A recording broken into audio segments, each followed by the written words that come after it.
I don't know about you, but during the Nintendo Partner Showcase, there are always some games that I want to try out, and one specifically that caught my eye that I was going to play had you trapped in the underground where you had to survive against dinosaurs and try to make it out alive. So it just worked out that Tokyo Scramble is actually sponsoring this video since I was going to talk about this game anyway on the channel, and it's actually out right now on the Nintendo eShop for Nintendo Switch 2. So let's talk about what it exactly is.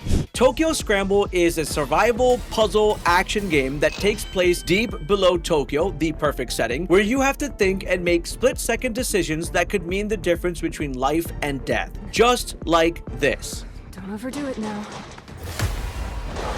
Go, get in there, girl. Girl, get in there! No! Oh my god, bro!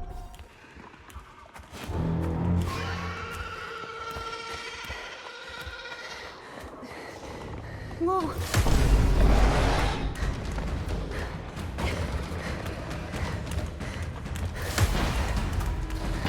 Yes!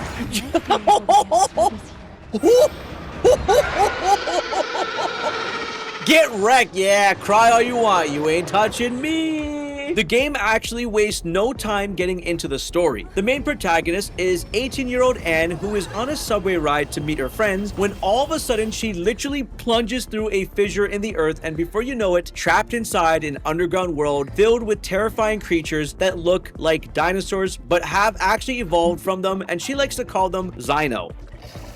That's crazy. Can you imagine just going underground and you just find dinosaurs just... Oh my god. Is it already coming at me? Girl, run! Run! What are you... Oh, yo, it goes right into the action! Ooh. What is that thing?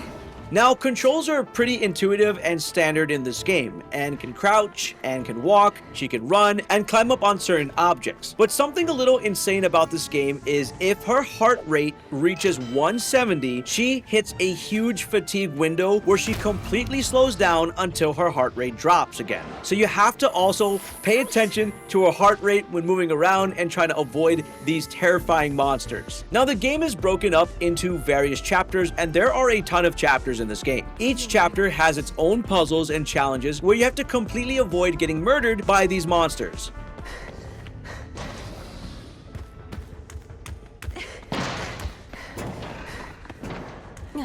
Oh, I made it! You legitimately have to observe the patterns of them, use apps on her smartwatch to survive, and once you complete a chapter, you then get all the stats at the end of it saying how you performed overall with a grade on it. We did it, episode 1. Total rank B, bro? And you can compare these times with someone else you may know to see if you can outdo them, or maybe you just saw mine on my screen and you can outdo me. And personally, I would like to see the community compete against each other to see who can clear these levels efficiently. Now, this game isn't something that you can just completely pick up and speedrun, well, until the speedrunners get their hands on it. It's actually challenging. I have died so many times over and over again that it actually forced me to take a step back and learn all the behaviors of how these monsters move. Now, there are a bunch of different types of them in the game. The first one you encountered pretty much just looked like straight dinosaurs, and they run at you once they noticed you. But in another chapter, I came across this one that was a creepy looking bat, and while it was patrolling its area, it would stop, open up its ears, and listen to any noises. And if you even made one accidental loud movement during that time, it would find you no matter where you were, run up to you, and kill you. What?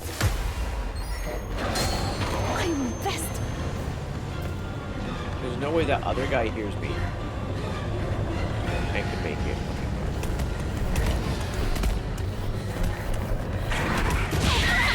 In one point of the game, I was almost at the end of a certain chapter where it started listening from across the map, and I made one wrong movement, and before I knew it was coming after me, and then I tried to run to the exit, and then the stupid scorpion bug was there, and these scorpion bugs hit you, which cause your heart rate to raise, and then I died and got destroyed.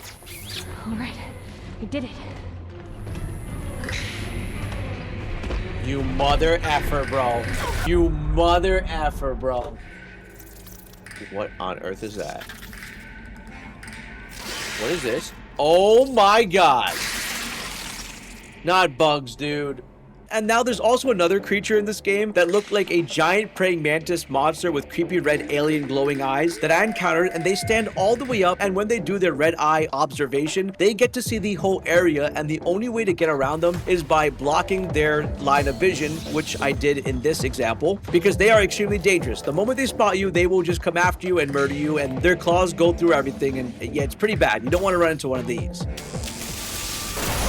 Oh! This might be the easiest level. Girl, you gotta get past them. Get your heart rate down. Oh my god. Are they coming back? I think they're shot. They're cooked. You see my confidence? My confidence is building up in this game. Now, as I kept progressing in the game, I ran into chapters where we had multiple amounts of those enemies. Like there was a bunch of dinosaurs, the bat creatures, and the praying mantis, and I was getting absolutely cooked.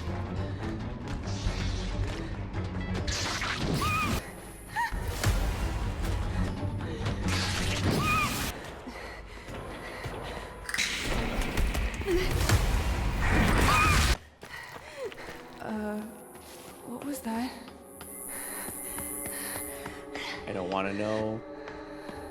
I don't want to know what that little bug is. I don't want to get stung by it. Not a chance. Now, as you keep progressing in the game, the challenges and puzzles get even more difficult, and you really do have to think what you can do and how you can use the environment to your advantage. Oh, and as you progress, you'll find even more different and unique monsters in the game. I'm just literally giving you a taste of what you have to deal with. It's pretty challenging. It's pretty interesting. What's this Neon Nova app? Neon Nova. Whoa! Now, the apps Anne can use in the game do help you deal with some of these enemies, but you have to get within the range where you can use it. There was an escalator app that attracts the dinosaurs to run up them, and they just are stuck in a non-stop loop in the escalators. Or you can activate a fan that knocks over enemies when they bump into it. For the bat-like creature that I was talking to you about earlier that listens to you, when it opens up its ears, you can actually smack an alarm that is so loud that it actually paralyzes this creature for a time, buying you moments to get away from them. For the praying mantis, a giant bright light source is actually going to be its weakness because of its eyes and what it's looking at. So if you activate that light, it'll completely freeze them. And there are a ton of different apps in the game that you'll come across as you progress that will help you fight and distract your enemies.